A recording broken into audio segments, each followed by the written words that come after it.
I am joined now by CGTN's current affairs commentator, Einar Tangen. Hi there, Einar. Nice to see you live in Beijing. The world will be watching President Xi at the forum, looking for his response to the threats of tariffs.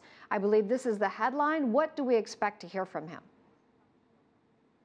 Well, Susan, this is going to be a historic moment for China because I don't think it's going to be about complaining. He's not going to respond, I don't believe, to Trump's Twitter tirades with threats.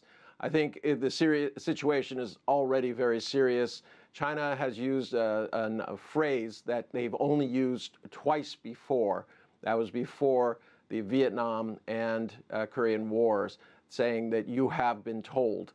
So, but I don't think that will be the main theme. I think he will look at the positive, talk about China's role in the rest of the world in proposition for multilateralism as opposed to bilateralism, and that he will be proposing something quite large and perhaps doubling down on the Belt and Road Initiative.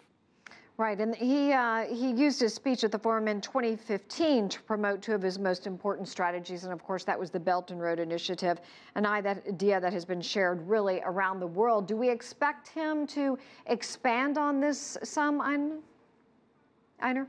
Well, I think it'll be more than just expansion, Susan. I think what he's going to be looking for is some very concrete steps so he can flesh out exactly how this is all going to be put together. Remember, last May there was 140 participants at the Belt and Road Forum. 80 countries have signed up. I think the whole world, as the CEO of Roland Berger said, is looking at their supply chain, their global supply chain, which has been set up over the last 17, 18 years. This is not just about China anymore. If any kind of trade war between the U.S. and China is going to threaten the existing world order, it's this idea that either you are going to side with the U.S.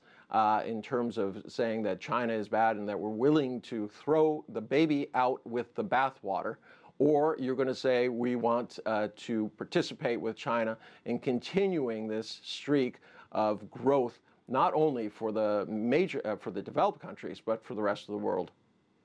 And Einar, this forum has really evolved over the years. Some saying it's surpassed its counterpart, which is Davos. Well, yeah, I mean, the issue is always about how much market, how much money is involved. Obviously, the investors who are coming here are looking as the wealth line continues going eastward, as the markets in India and China become more and more important, as China continues to evolve. Of course, this is going to be one of the main center points, but this is probably perhaps the crux of what is the tension between the U.S. and China.